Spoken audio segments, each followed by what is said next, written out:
பணத்தை வாரி இறைத்தார்கள். அந்த பணத்தை எல்லாம் வாங்கி கொண்டு மக்கள் விஜய்க்கு ஓட்டு போட்டிருக்கிறார். இனிமேல் பணம் கொடுத்தால் ஓட்டு வாங்கலாம் என்ற நினைப்பு, இருமாப்பு அதன் மீது இடி விழுந்திருக்கிறது.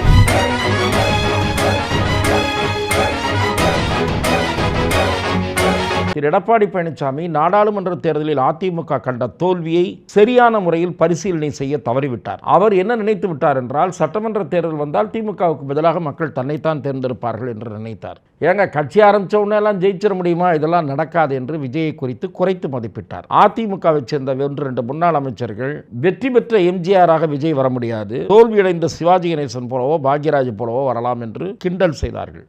ஆனால் ஓசைப்படாமல் ஒரு மௌன புரட்சியை விஜய் நிகழ்த்தி இருக்கிறார். நான் தெளிவாக சொன்னேன், திரளுகிற கூட்டம் வியக்க வைக்கிறது, மலைக்க வைக்கிறது. இளைஞர்கள், இளம் பெண்கள் காத்திருந்து அவரை பார்க்கிறார்கள். அவர் பேசாவிட்டாலும் பரவாயில்லை, அவரை பார்த்துவிட்டு போக வேண்டும் என்று காத்திருக்கிறார்கள் என்றால், மறைந்த மக்கள் திலகம் எம்ஜிஆர் அவர்களுக்குத்தான் அப்படி கூட்டம் வரும். இவர் அப்படி கூட்டம் கூடுவதற்கு இந்த அரசாங்கம் அனுமதிக்கவில்லை. திமுக அரசாங்கம் அவருக்கு குறைந்த அளவு வாய்ப்புகள் தான் தரப்பட்டன. ஆனால் சமூக வலைத்தளங்களில் பெரிய மௌன புரட்சி, ஒரு பெரிய பிரச்சாரம், கேம்பெயின் அவருக்கு ஆதரவாக நடைபெற்றது. ஆகவே விஜயை கண்டு கலங்கி போய் கடைசி நேரத்தில் இவர்களுக்கு தகவல் தெரிந்தது. இவ்வளவு பேர் திரளுகிறார்களே, ஏதோ இருக்கும் போல் இருக்கிறதே என்று 2 கட்சிகளும் கவலை அடைந்தன. அதற்கு பிறகு என்ன செய்தார்கள் என்றால், பணத்தை வாரி இறைத்தார்கள். இந்த பணத்தை எல்லாம் வாங்கி கொண்டு மக்கள் விஜய்க்கு ஓட்டு போட்டிருக்கிறார்கள். ஆகவே இனிமேல் பணம் கொடுத்தால் ஓட்டு வாங்கலாம் என்ற நினைப்பு, இருமாப்பு அதன் மீது இடி விழுந்திருக்கிறது. அந்த வகையிலும் இது ஒரு வரவேற்கத்தக்க தீர்ப்பு.